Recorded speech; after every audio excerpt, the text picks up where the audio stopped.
Good morning students. कल आप लोगों ने बहुत कन्फ्यूजन क्रिएट किया। अभी आपको मैंने क्या कहा है? मैंने आपको कहा है कि जितना क्वेश्चन आपको एक वीडियो में करवाए जाए सिर्फ उतना ही आपका असाइनमेंट है। कल आपको कितने क्वेश्चन करवाए गए थे? 3 ही तो क्वेश्चन करवाए थे। 1.1 का फर्स्ट, सेकंड, थर्ड, तो 3 क्वेश्चन असाइनमेंट थे। आज आपको कितना करवा दूंगा मैं, उतने क्वेश्चन असाइनमेंट हो जाएंगे। 4, 5, 6, 7 अगर मैं 4 क्वेश्चन कराता हूँ तो चारों की चारों आपका असाइनमेंट हो जाएगा कि नहीं हो जाएगा? अब सुनो ध्यान से। वो बच्चे जिन्होंने कल के 3 क्वेश्चन नहीं किए, ज़्यादातर 2 या 3 बच्चों को छोड़ दे तो पूरी क्लास नहीं किए, उन सब के लिए पहला क्वेश्चन से लेके 6ठे क्वेश्चन तक का असाइनमेंट है। अब सुनो, आपको जो PDF दी गई है उसके अंदर 33 पेज है, 33 पेज है कि नहीं है? अब आप लोगों में से कई क्वेश्चन आए, सर 33 के 33 करने हैं क्या? कैसे कर लोगे? इतना तो सोचो ना थोड़ा दिमाग से, कर कैसे लोगे? करवाए हैं आपको अभी 33? नहीं करवाए ना, तो जितने करवाए जाए उतना ही असाइनमेंट होता है। अभी एक्सरसाइज कौन सी चल रही है? 1.1।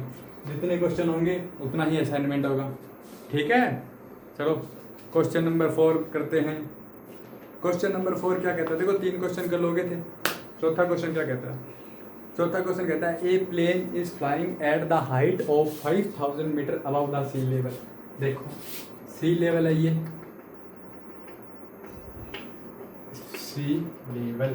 सी लेवल का मतलब होता है समुद्र का तल। पानी की जो सरफेस होती है ना समुद्र के अंदर, उसको कह रहा है सी लेवल, ठीक है? पहला कहता है a plane is flying at the height of 5000 metre above the sea level. देखो यहाँ नीचे क्या है? पानी है, ऊपर खुला आसमान है। नीचे क्या है? जल है। नीचे क्या है? वाटर है। ऊपर क्या है? अपना खुला आसमान है, ठीक है? अब आपको मैं क्या कह रहा हूँ? क्वेश्चन क्या कह रहे हैं? क्वेश्चन कह रहा है कि a plane is flying at the height of 5000 metre above. ये देखो सी लेवल से कितना ऊपर उड़ रहा है एक प्लेन प्लेन ऐसे ही है। चलो इसको मान लो ये एक प्लेन है जो कितना ऊपर उड़ रहा है? 5000 मीटर ऊपर उड़ रहा है, ठीक है? 5000 मीटर कितना ऊपर उड़ रहा है भाई? 5000 मीटर ऊपर उड़ रहा है। कहाँ से? सी लेवल से। अब आगे वाली लाइन पढ़ते हैं। आगे क्या कहता है? At a particular point it is exactly above a submarine floating 1200 metre below the sea level. Submarine पनडुब्बी कहाँ जा रही है भाई? यहाँ, ठीक है? ये क्या है? सबमरीन। ये कितनी डिस्टेंस है भाई? 1200 मीटर। समझ गए? अब आपको आगे क्वेश्चन क्या कहता है? क्वेश्चन कहता है व्हाट इज द, देखो क्वेश्चन क्या कहता है? A plane is flying at the height of 5000 metre above the sea level at its particular point it is exactly above a submarine floating 1200 metre below the sea level. What is the vertical distance between them? उन दोनों के बीच की distance कितनी है? ये क्या कह रहा है कि सी लेवल से 5000 मीटर ऊपर एक प्लेन उड़ रहा है। ये देखो ये रहा सी लेवल, ठीक है? इससे 5000 मीटर ऊपर क्या उड़ रहा है? एक प्लेन। इसके 1200 मीटर नीचे एक पनडुब्बी तैर रही है, ठीक है? आपको क्या कह रहा है? आपको कह रहा है vertical distance between plane and submarine, दोनों के बीच की वर्टिकल डिस्टेंस। वर्टिकल डिस्टेंस का मतलब होता है एकदम सीधी दूरी। कितनी है? इसकी कितनी है भाई? 5000। देखो टोटल निकालनी है। यहाँ से लेकर यहाँ तक कितनी है, और यहाँ से लेकर यहाँ तक कितनी है, दोनों को ऐड कर दें। ये कितनी है? 5000 मीटर। तो यहाँ लिख दिया मैंने 5000 मीटर प्लस ये कितनी है? 1200 मीटर। कितनी है? 1200 मीटर। टोटल कितना हो गया? ये 6200 मीटर। समझ में आ गया? अच्छे से समझ में आ गया होगा। ये सी लेवल है, इससे ऊपर एक प्लेन उड़ रहा है, इसके नीचे एक पनडुब्बी जा रही है, एकदम सीधी में है ये।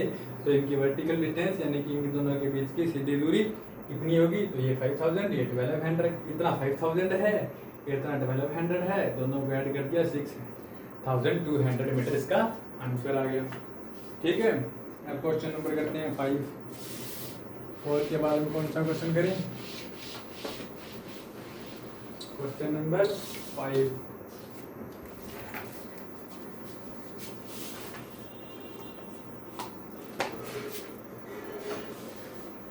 अब देखो ध्यान से सुनना क्वेश्चन को। क्वेश्चन कहता है Mohan deposit 2000 in his bank account. Mohan ने अपने बैंक अकाउंट में कितना जमा कराया?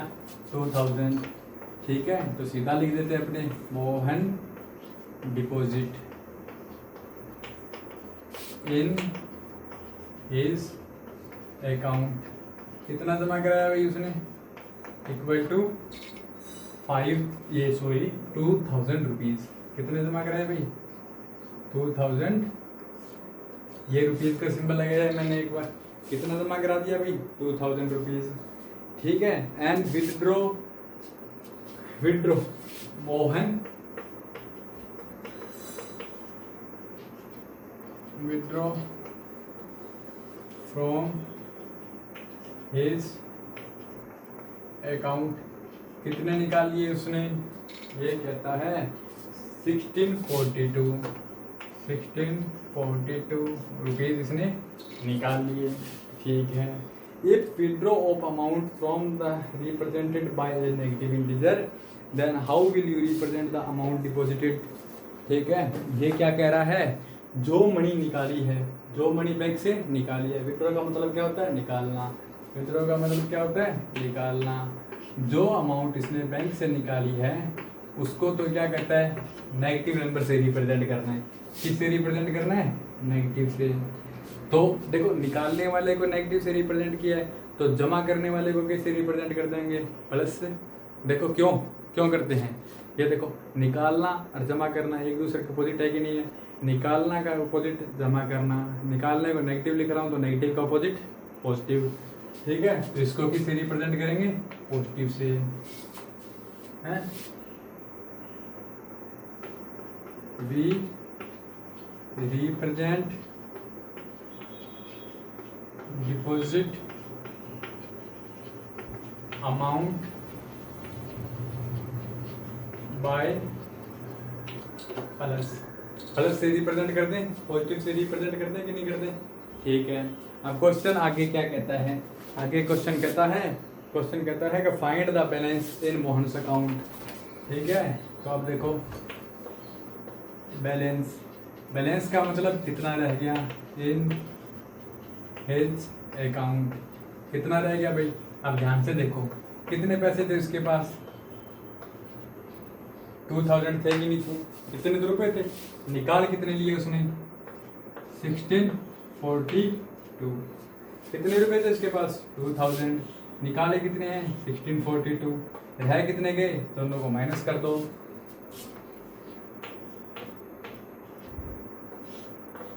है कि नहीं है? 1 रुपीज़ का सिंबल ये भी लगा सकते हैं अपने। अगर ये लगाओ तो पीछे ये लगाने की जरूरत नहीं है। अरे गलत कर दिया सर मैंने, 5 आएगा यहाँ। ठीक है, समझ गए? मोहन के अकाउंट में कितने रुपए थे? 2000। निकाल कितने लिए? 1642। ये कहता है निकालने वाले को अगर माइनस से रिप्रेजेंट कर रहे हो तो जमा करने वाले को किससे रिप्रेजेंट करेंगे? प्लस से। उसके अकाउंट में बचे कितने बचे? ठीक है, अगर आपको कोई चीज़ नहीं समझ में आती है तो वीडियो को दोबारा स्टार्ट करके बैक करके भी देख सकते हो आप। ठीक है, क्वेश्चन नंबर 6।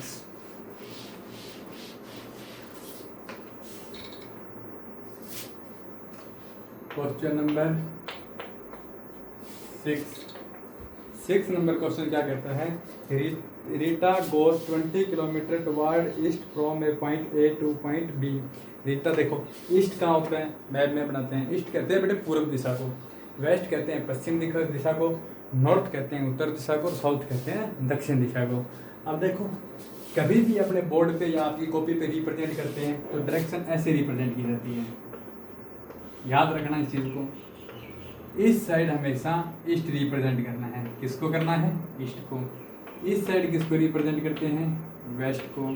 इस साइड किधर रिप्रेजेंट करते हैं? नॉर्थ को। इस साइड साउथ को। हिंदी में क्या कहते हैं इनको? इसको कहते हैं पूरब, जहाँ सूर्योदय होता है, सूरज उगता है, सनराइज होता है, ठीक है। इसको कहते हैं पश्चिम, वो डायरेक्शन जहाँ सनसेट होता है, सूर्यास्त होता है, सूर्य अस्त होता है। ये इसको कहते हैं उत्तर, जिस दिशा में ध्रुव तारा है ये कहते हैं दक्षिण। समझ गए है कि नहीं है? अब अपना क्वेश्चन पढ़ते हैं। क्वेश्चन क्या कहता है? Rita goes 20 kilometre from east eastward east from point A to point B. Rita क्या करती है? ए पॉइंट ये रहा, ए से बी की ओर जाती है। बी किस दिशा में है? ईस्ट में। किस डायरेक्शन है इधर? ईस्ट। ए से कहाँ जा रही है वो? बी की ओर। ये लिखा हुआ Rita goes 20 kilometre toward east, 20 kilometre जाती है ईस्ट की ओर जाती है, from point A to point B. इसका मतलब इन दोनों के बीच की डिस्टेंस कितनी है? 20 मीटर। कितनी है? 20 मीटर। अब आगे क्या करती है रीता? रीता कहती है from B C move 30 kilometre toward west. B पर पहुंचने के बाद वो क्या करती है? बी पर पहुंचने के बाद वो सी की ओर जाती है। कितना किलोमीटर है सी? 30 किलोमीटर। किस डायरेक्शन में है? ये रहा सी, और ये टोटल डिस्टेंस होगी 30 किलोमीटर। कहाँ से? बी से। ये किस डायरेक्शन में है सी? वेस्ट में। इसका मतलब क्या हुआ? मेरे को देखो, जैसे मैं ए पॉइंट पे हूँ, यहाँ ए पॉइंट है, या ऐसे मान लो मैं रीता हूँ, तो मैं पहले कहाँ जा रहा हूँ? बी पे। ये पहुँच गया बी पे, ईस्ट में। अब क्या करना है? यहाँ से घूमना है। अब कहाँ जा रहा हूँ? सी पे, वापिस उसी डायरेक्शन में, अपोजिट डायरेक्शन में। क्यों? ईस्ट इधर है तो वेस्ट इधर है, तो ये तो काम ये कर रहा है। ये ए है, ए से पहले जा रहा है बी पे, और बी पे पहुँचने के बाद वापिस जा रहा है सी पे, ठीक है। अब आगे क्या करना है क्वेश्चन के अंदर? आगे क्या करना है? आगे कहता है if the distance toward east is represented by a positive integer. देखो, डिस्टेंस टुवर्ड ईस्ट, कौन सी है ईस्ट? A to B. किससे रिप्रेजेंट कर रहे हैं? पॉजिटिव इंटीजर से, 20 मीटर। देखो कर दिया ना। ये क्या कह रहा है? ये कह रहा है कि if the distance toward east is represented by a positive integer. तो देखो, डिस्टेंस टुवर्ड ईस्ट कौन सी थी? ए से बी की ओर तो गई थी। किससे रिप्रेजेंट कर दिया? पॉजिटिव इंटीजर से, ये लगा दिया, ठीक है। आगे क्या कहता है? If the distance toward east is represented by positive integer, then how will you represent the distance travelled by toward east? तो वेस्ट। अब देखो, डिस्टेंस टुवर्ड्स वेस्ट कैसा होगा? ये वेस्ट कौन सा होगा? बी से सी। देखो, ए से बी ईस्ट है, तो बी से सी क्या है? वेस्ट। इधर जा रहा है तो पॉजिटिव है, अगर मैं इधर जा रहा हूँ तो पॉजिटिव है, तो इधर जा रहा हूँ तो कैसा हो गया? नेगेटिव। अपोजिट डायरेक्शन है ना, प्लस का अपोजिट क्या होता है? नेगेटिव। तो ये हो गया -30 मीटर। अब कहता है by which integer will you represent her final position from A. ठीक है, अब देखो, her final position from A, यानी वो क्या पूछ रहे हैं आपसे? ए सी पूछ रहे हैं, ठीक है। अब देखो, सबसे पहले कौन सा है? ये देखो, सबसे पहले कहाँ गया था? ए से बी की ओर। किससे रिप्रेजेंट किया था इसको अपनों ने? प्लस का 20। फिर कहाँ गया? बी से सी की ओर। इसको किससे रिप्रेजेंट किया अपनों ने? माइनस का 30। एक नंबर प्लस है, एक नंबर माइनस है, तो क्या करते हैं? माइनस का 10 मीटर, ठीक है। अब मेरी एक बात सुनना, जो डिस्टेंस होती है वो कभी भी नेगेटिव नहीं होती, लेकिन फिर भी यहाँ नेगेटिव आया कि नहीं आया? तो नेगेटिव का मतलब ये है कि नेगेटिव क्या रिप्रेजेंट करेगा? यहाँ पे, यहाँ लिख देता हूँ, नेगेटिव रिप्रेजेंट कर रहा है वेस्ट डायरेक्शन को। किसको रिप्रेजेंट कर रहा है? वेस्ट डायरेक्शन को। और पॉजिटिव किसको रिप्रेजेंट कर रहा है? ईस्ट डायरेक्शन को। किसको रिप्रेजेंट कर रहा है? ईस्ट डायरेक्शन को। तो इसका कहने का मीनिंग क्या हुआ? यहाँ नेगेटिव आया ना, तो इसका मतलब जो फाइनल पॉइंट है ना सी, कि ए के किस दिशा में है? वेस्ट में है। तो आप लोगों ने निकाला कि नहीं निकाला? वेस्ट में ही है। देखो यहाँ वेस्ट लिखा है, मैंने यहाँ ईस्ट लिखा है, तो सी ए के वेस्ट में ही तो है। यहाँ ए खड़ा है, इधर सी है, तो सी ए के वेस्ट में हो गया, बी के ईस्ट में हो गया, यही तो निकला है। ये नेगेटिव क्या बता रहा है कि भाई 10 मीटर की डिस्टेंस है इनमें। ये देखो ये डिस्टेंस कितनी है 10 की, और नेगेटिव क्या बता रहा है किस ओर है, ये वेस्ट की ओर है। ठीक है, क्वेश्चन को नहीं समझ में आई वहाँ पर रोक कर थोड़ा बैक जाकर दोबारा देख लिया करो।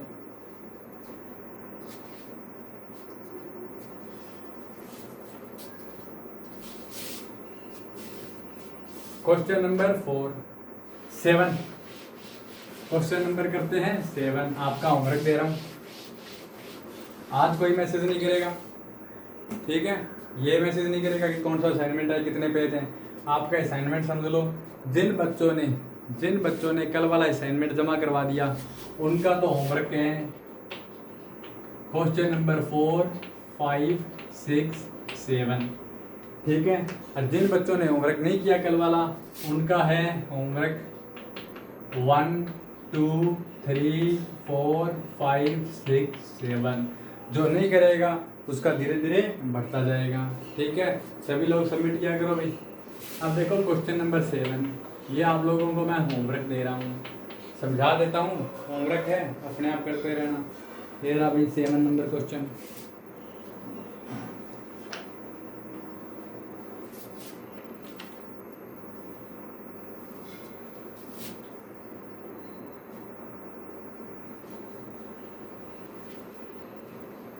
ये रहा क्वेश्चन, क्या कहता है, in a magic square each row.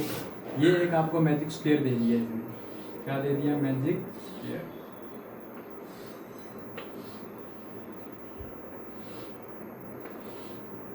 ये है 5, ये है -1, ये है -4, ये -5, -2, -7, सॉरी +7, ये है 0, ये है 3, ये है -3।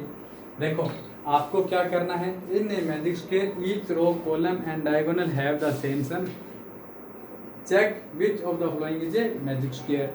आपको क्या करना है, आपका करना है रो का और कॉलम का। रो कौन सा होता है, ये रो होती है, ये कौन सी होती है, रो। कौन सी होती है, row. 1, 2, 3, row number first, row number second, row number third. इनका सम करना है। क्या करना है, इनका सम करना है। जैसे रो नंबर 1 का सम करूँ मैंने, क्या आ रहा है, 5 प्लस -1 प्लस -4। अब देखो ये मैं आपको समझा चुका हूँ सारा। यहाँ 5 है, यहाँ जब ब्रैकेट के बाद प्लस हो तो ये क्या हो जाता है, साइन चेंज नहीं होता। ब्रैकेट के बाद प्लस हो तो साइन चेंज नहीं होता। आगे क्या आएगा, 5 - 1 4, 4 - 4 0। रो 2 का सम देखो, रो 1 का सम कितना है, 0। रो 2 का सम देखो, रो 2 कौन सी है, ये वाली लाइन। इस पूरे का सम करना है तो ये देखो -5 प्लस -2 प्लस 7। -5 का -5, ब्रैकेट के बाद प्लस हो तो साइन चेंज नहीं होगा, प्लस हो तो 7। अब देखो पहले इन दोनों को सॉल्व करो। एक नंबर दोनों नंबर के सेम साइन होते हैं तो ऐड करते हैं। ये भी माइनस है, ये भी माइनस है, तो इनको क्या कर दिया, ऐड कर दिया। साइन किसका आएगा, माइनस का आएगा। क्यों आएगा, क्योंकि ये नंबर भी माइनस के हैं। आगे क्या पड़ा है, प्लस का 7। एक प्लस है, एक माइनस है, तो कितना आ गया, 0। क्योंकि एक दोनों नंबर के अपोजिट साइन होते हैं तो माइनस करते हैं। 7 में से 7 गए 0। आपको यहाँ से पूछे 0 क्या है, पॉजिटिव है कि नेगेटिव है, तो 0 ना तो पॉजिटिव होता है ना नेगेटिव होता है। इसी तरह R3 देखो, R3 का देखो 0 प्लस 3 प्लस -3, ठीक है। ये 0 है, ये 3 है, ये -3 है। 0 3 कितना होता है, 3, 3 - 3 कितना होता है, 0। ये देखो रो 1 का सम भी 0, रो 2 का सम भी 0, रो 3 का सम भी 0। अब देखो इसका क्या नाम होता है, इनका नाम होता है बच्चों कॉलम। क्या कहते हैं इनको, कॉलम। ये पहला कॉलम है, इसको C1 लिख देता हूँ, इसको C2 लिख देता हूँ, इसको C3 लिख देता हूँ। इसका सम करना है तो इसका सम देखो 5 प्लस -5 प्लस 0, 5 -5 प्लस 0। देखो बाहर प्लस है तो अंदर वाले का साइन चेंज नहीं होता। 5 - 5 0, 0 प्लस 0 0। कमाल है भाई, इसका सम भी 0 आ गया। इसका देखते हैं, -1 प्लस में -2 प्लस में 3, -1 का -1, बाहर प्लस है तो अंदर माइनस है तो माइनस प्लस 3। दोनों नंबर सेम साइन है तो ऐड होते हैं, दोनों माइनस के हैं तो माइनस 3 माइनस 3 0। इसका सम भी 0 आ रहा है। इसका देखते हैं आगे वाले का, -4 प्लस 7 प्लस -3। यहाँ -4 है, यहाँ +7 है, ब्रैकेट के बाद प्लस हो तो साइन चेंज नहीं होता। एक नंबर प्लस का है, एक नंबर माइनस का है तो माइनस करते हैं। 7 में से 4 गए 3, बड़ा कौन है 7, तो +3 -3 0। यहाँ से आपने क्या सीखा, यहाँ से आपने सीखा कि इसकी रो का सम भी 0 है, इसके कॉलम का सम भी 0 है। अब क्वेश्चन कहता है इसकी डायगोनल के सम देखो, ये डायगोनल है कि नहीं है, अरे एक डायगोनल कौन सा है, ये। इन दोनों डायगोनल के सम देख लो भाई, आपको अपने आप है, ये होमवर्क है आपका, आपको डायगोनल सम निकालने हैं, ठीक है। देख रहे ना डायगोनल सम भी 0 आ रहे हैं कि नहीं आ रहे। डायगोनल सम भी 0 आ जाते हैं, रो भी 0 आ जाता है, कॉलम भी 0 आ जाता है, तो ये एक मैजिक स्क्वायर है, नहीं तो नहीं है। आपको बस इतना लिखना है कि कौन सा है। देखो sum of rows 0, sum of column 0, sum of diagonal जितना है उतना लिख देना, आपका आंसर हो जाएगा, ठीक है। ऐसा ही मैजिक स्क्वायर एक मैंने करवा दिया, एक और है वो आपका होमवर्क है, दोबारा सुन लो। एक्सरसाइज 1.1 का केवल चौथा, पांचवा, छठा, सातवां क्वेश्चन तो उनका होमवर्क है जिन्होंने कल वाला कर लिया, सिर्फ 2 या 3 बच्चे, बाकी सबका क्वेश्चन नंबर 1 से क्वेश्चन नंबर 7 तक का होमवर्क है। Okay bye Tata.